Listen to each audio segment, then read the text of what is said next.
Sharjah, thank you very much that you agreed to do this interview. It's a pleasure to have you here. So let me start with this question. You are an experienced diplomat. You served in many countries. So what was the most unexpected experience you had here in Kazakhstan? That's an interesting question, actually, and I would say it's one of the most recent discoveries that I've made about Kazakhstan is that tulips are native to Kazakhstan. I didn't know this, and so a couple weeks ago, I made a trip down to southern Kazakhstan, actually, Nice. and it was unexpected to stand in a field of wild tulips, red tulips as far as I could see. It was pretty amazing, so I really enjoyed that opportunity. That's great, that's great. May I ask you, what is your personal diplomatic mission right now here in Kazakhstan? Well, so I'm happy to be in Kazakhstan. I've worked in and on the region for a long time now. I've worked, I was the first ever actually C5+1, the United States Central Asia Diplomatic Platform Coordinator for the United States 10 years ago. And since then, I've had positions in Uzbekistan and Afghanistan and Pakistan and India. And I've worked as a foreign policy advisor actually to a military general where we traveled to the region quite a bit as well. So I know the region well, and I think these skills and the knowledge has allowed me to be better able to navigate the complexities of the region. But as for my personal mission here, I would say the United States has a strong history of building people-to-people ties, security ties, commercial ties, and I want to do the best I can to help strengthen that legacy here in Kazakhstan. That's great. Thank you very much. Let us discuss politics. Let us start with the U.S. foreign policy. So may I ask you this question? How should countries like Kazakhstan interpret Washington's proposed cuts to the State Departments, to fewer embassies, to less fundings like on these organizations like UN or NATO? Well, it's a very timely question, obviously, with everything that's going on right now. But I would say what I would go to is that the strategic direction of U.S. foreign policy hasn't changed. It's based on the principles of strong partnerships and shared values and mutual respect. And that's going to continue to guide our decisions and our asks. And it's been a bedrock of American diplomacy for decades, and that's not going to change. You know, the strong partnerships. It's to make America safer and stronger. We rely on strong partnerships with reliable allies and with effective international organizations, and so we'll continue to do that. While President Trump emphasizes that we are going to prioritize our own interests at home and abroad in order to ensure that we're serving the American people. But we depend on and we rely on our friends and our allies, and we'll continue to build and maintain relations with countries like Kazakhstan. So it doesn't matter who's in charge in the White House, right? I would say that each president has some of its own, has some of their own priorities that they want to emphasize, but the foundations of American diplomacy are strong and will continue to be maintained from administration to administration. So how does U.S. see its role in the Central Asian region? I mean, is it about competing with China and Russia, or is it building a distinct, like, independent agenda? Yeah. That's a good question, and having spent quite a bit of time in the region, this is something that I am often asked, and I would say it's not about competing with any other country here in Central Asia.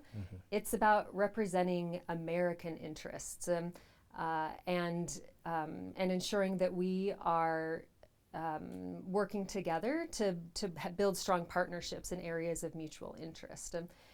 The United States has been involved in Central Asia for quite some time, and we are committed to having a strong partnership. We believe that Central Asia should be a strong, integrated region that can work together with the United States. As I mentioned, 10 years ago, it's actually the 10th anniversary of the United States Central Asia C5+1 diplomatic platform partnership, and this is a partnership that Secretary Rubio has said is a mechanism to make a more peaceful and prosperous Central Asia. So that's what we want to see. We want to work together with our Central Asia partners for that. And beyond regional integration, though, we encourage education, English learning education, tech partnerships, security partnerships, and educational exchanges, and other programs that we think work to our mutual benefit. So we think we have a unique role to play here in Central Asia, and we want to be a strong partner for the mutual benefit of the region and the United States. Talking precisely about U.S.-Kazakhstan relations, how did it evolve over the past decades, in your opinion? Yeah, Kazakhstan's been a reliable partner and a key partner for the United States since independence, over 30 years ago. And I guess to say if there's been an evolution in Washington's thinking on Kazakhstan, it is just that Kazakhstan has become a stronger partner, and one in where we continue to uncover new areas of mutual interest. And I think those interests lie in many areas. I would say bilateral U.S.-Kazakhstan trade and investment, critical minerals and mining, energy, infrastructure, and other areas where we have mutual interests. And I think we'll continue to look forward. We continue to look forward to working with Kazakhstan to increase our ties and to work together in areas that make both of our countries safer, secure, stronger, and more prosperous. We see that now it's pretty turbulent times. We see a lot of polarization, confrontations, wars. What is the U.S. message to Kazakhstan? Is it pick a side or stay neutral? The United States won't ask Kazakhstan to choose sides. We welcome Kazakhstan's multi-vector foreign policy. We, the United States, we are committed to supporting Kazakhstan's sovereignty, independence, and territorial integrity. And that's a message that Secretary Rubio conveyed to Foreign Minister Nurtlu in their phone conversation here just a couple weeks ago. And I think that's one of the things that we would say is that we encourage Kazakhstan to have diversified and balanced international relations, and to have a strong relationship with the United States. And we see those two things as not mutually exclusive, but mutually inclusive, actually. Talking about supporting sovereignty and multivectoral policy, how does it look in practice? How does multi-vector foreign policy look in practice? I mean, support from the U.S. Oh, support from the U.S.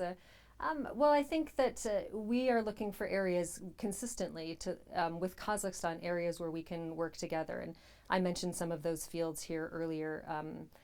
And I think that that's what we want to do is to identify those areas where they are mutually beneficial, and then create atmospheres where we can then work together to gain those opportunities and to fulfill those opportunities for both our people, our companies, our governments, kind of across all of those areas. Those are ways that we want to cooperate in order to strengthen our bilateral relationship. Let us move to another topic, the topic of trade and tariffs. Okay. So my first question would be, what is U.S. long-term strategy on tariffs? I mean, is Washington truly ready to restructure global trade, or what is it? Well, I think the White House is looking to recalibrate international trade to ensure that it's fair and balanced and that it protects American interests, American people, American companies, our industrial base, and our national security. And the United States welcomes trading partners who align with our efforts to create fair and balanced trade atmospheres between countries. And the United States is doing this in order to address the imbalances and to try to make the market environment more predictable and more transparent. And that in the long term is better for everyone. It creates an environment in where investors can feel like they are safe in investing and where companies want to work. And so I think the White House is looking at holistically at trade imbalances and trying to make them more fair and even-handed. But how could it affect the economic tie with Kazakhstan and the investment environment here? Right. I would say I think it's important to note that most of the trade between Kazakhstan and the United States is in categories that are exempt from tariffs. So that's important to know. But I think that nonetheless, we would encourage Kazakhstan to continue to take steps to create an atmosphere here to align with international best practices in trade. And in doing so, that will attract more American investors and more business. American businesses want to know that they're going into a place where their investments will be protected. And I think that that's part of what the White House is trying to do when it's addressing some of these trade imbalances, is to make sure that there's a level playing field for all companies, but obviously from our point of view for American companies. But still, we have like the highest tariffs among all Central Asian countries, 27%. What is the reason behind this? I think that it's just the matter of what the trade is between Kazakhstan and the United States.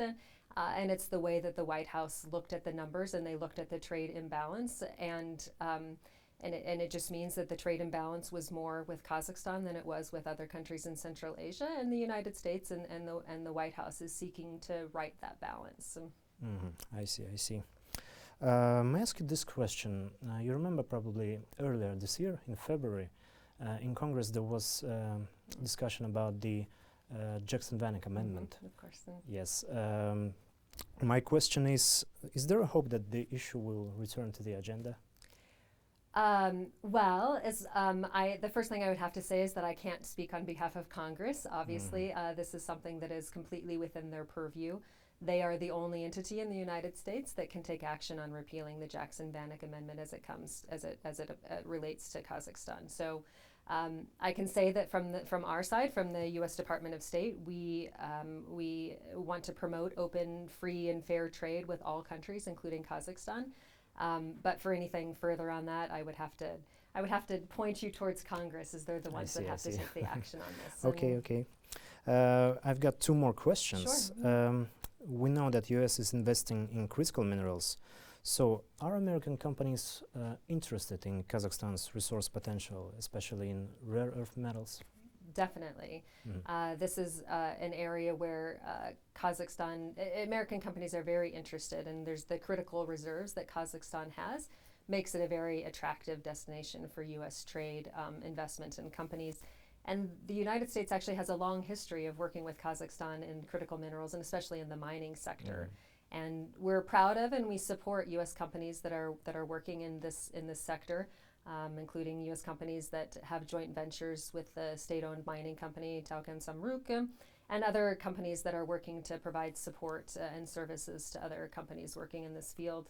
A couple weeks ago, I actually spoke at Minex, the big Minex forum that was here in Astana, and talked about ways that Kazakhstan and the United States could collaborate to make Kazakhstan more attractive for U.S. investment and U.S. firms here. And we at the embassy are working on that. We're trying to attract and facilitate U.S. businesses coming to Kazakhstan.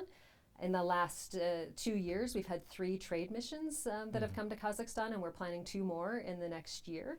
That's and great. We hope that critical minerals and the mining sector will be a big part of these trade missions that come to Kazakhstan, and we hope to attract additional American investment here in Kazakhstan in those fields.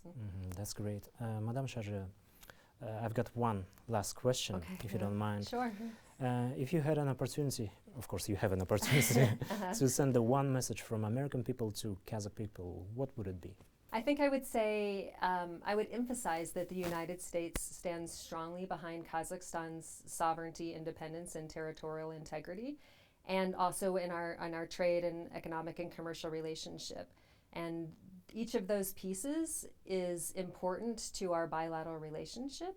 And so we want to continue to work on this and work together to make a future that's bright and prosperous for both of our countries and both of our peoples. Thank you very much for your dedication to this work, and it was a pleasure to talk to you. Yes, it was nice to talk to you also. Thank you very much.